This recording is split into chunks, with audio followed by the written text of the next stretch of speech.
Okay, ayun. Anong balita mga mamser? It's Papa Cheddar. Nagbabalik. Isa na namang podcast. Ang huli nating podcast ay wala. Anong balita mga mamser? Si Papa Cheddar po ulit. Nagbabalik. Magpo-podcast na po talaga tayo. Pagpapatuloy na natin. Nung isang araw iniisip ko ano ba talagang magandang pamagat ng podcast. Naisip ko podcast para Pinoy na Pinoy. Podcast. Pero meron na palang ganun. Na-search ko sa internet. Kaya naisip ko, babalik ko na lang yung Kwentutan with Papa Cheddar. Kwento at tanungan with Papa Cheddar. Kailan ko ba naisip yung Kwentutan with Papa Cheddar? Nakita ko sa mga files ko. Apparently, noong 2021 pa siya.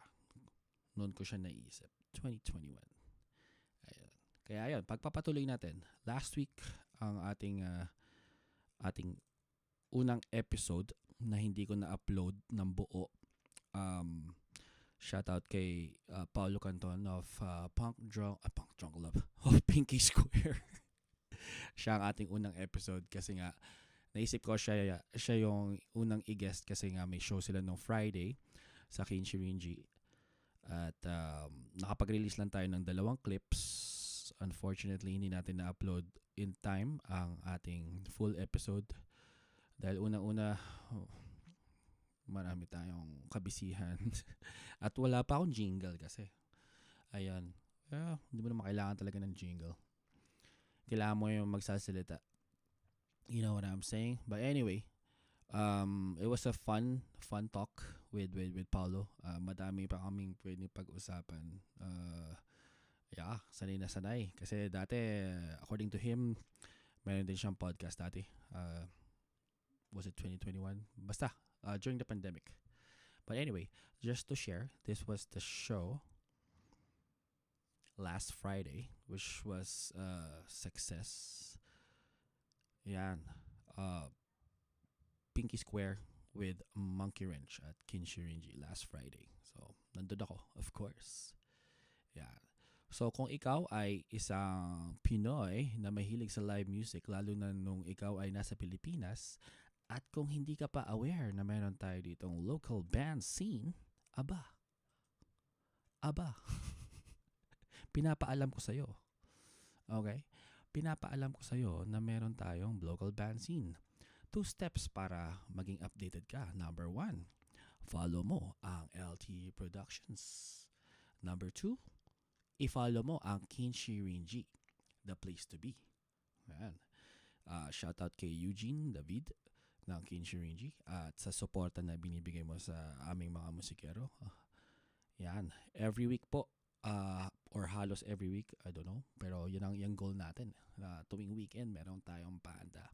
Friday or Saturday. So, follow nyo lang yan. Kinshirinji, LT Productions. They're both supportive of our local talents. Lalo na si LT Productions. Nabuo yan kasi gusto niya na magkaroon talaga ng community ng musicians na maging tight and, and share our talents. So, the man behind it is, of course, Tojek.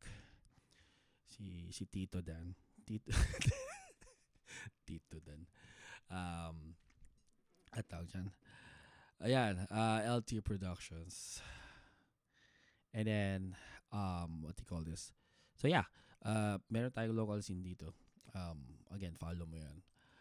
LT Productions and Kinshirinji. In fact, this Saturday, merong tutugtog.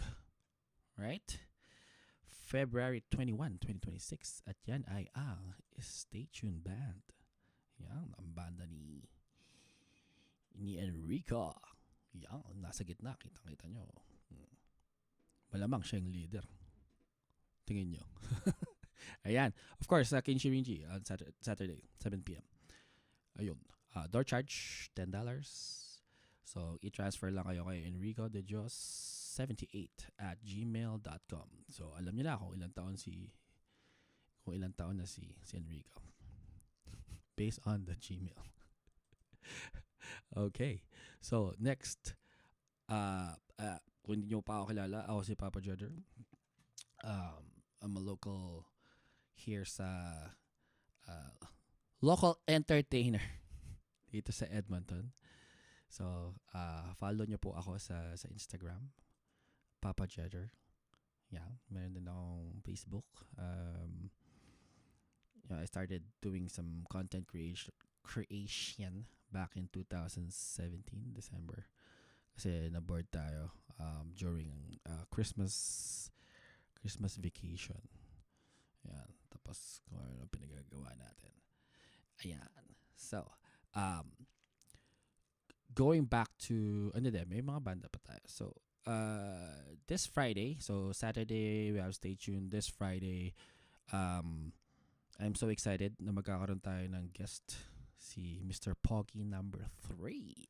So, kung hindi nyo pakilala si Mr. Poggy number 3, i-follow nyo or punta kayo sa Instagram ko, Papa Jedder. And then, meron akong reel doon.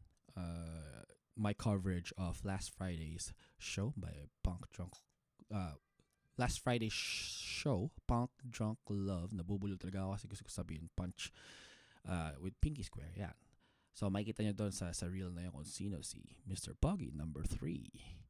Right? And then, pag nakilala niyo siya at may gusto kayo itanong, punta kayo sa isa ko pang account, Papa Jedder Entertainment. I-follow nyo ang account na ito, ang aking business. So, I'm a host, and of course, I'm a live music provider. So, I manage our band. So, The Era. So, pop, rock, R&B band that can provide live music to your private events. Sa inyong kasal, debut, divorce, kahit anong private event. Binyag, yan, 7th birthday party, pwede kami. Alright, so, anyway, screenshot nyo to.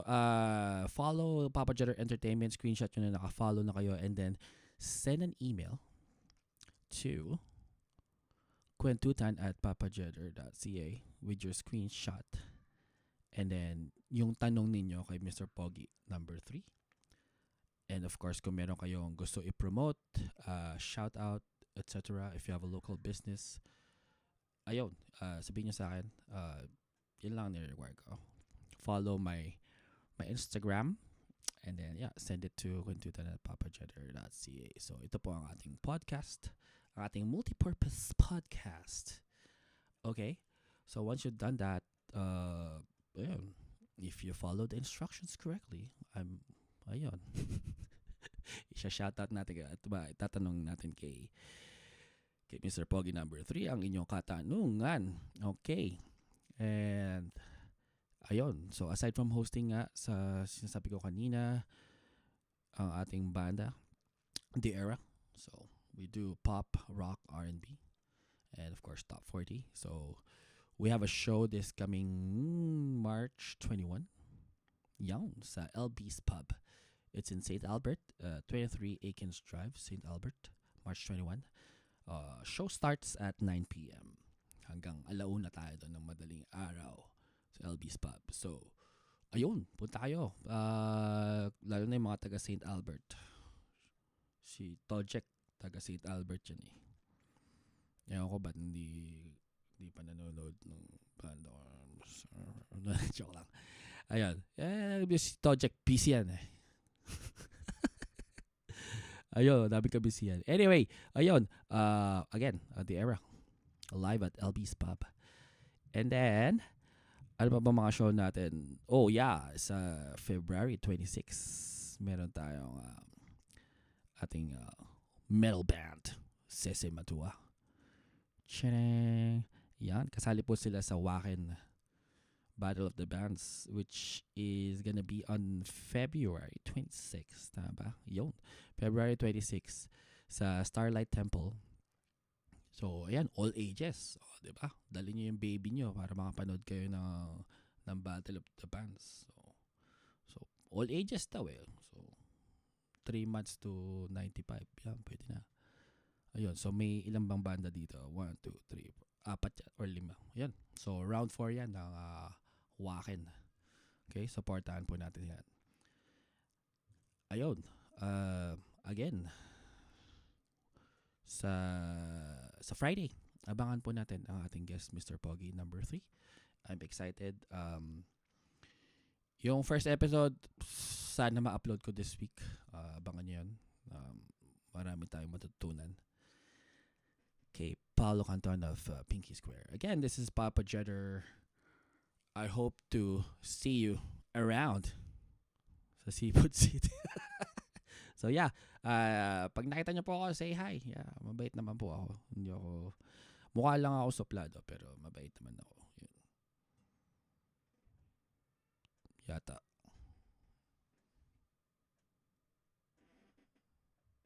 Bye-bye.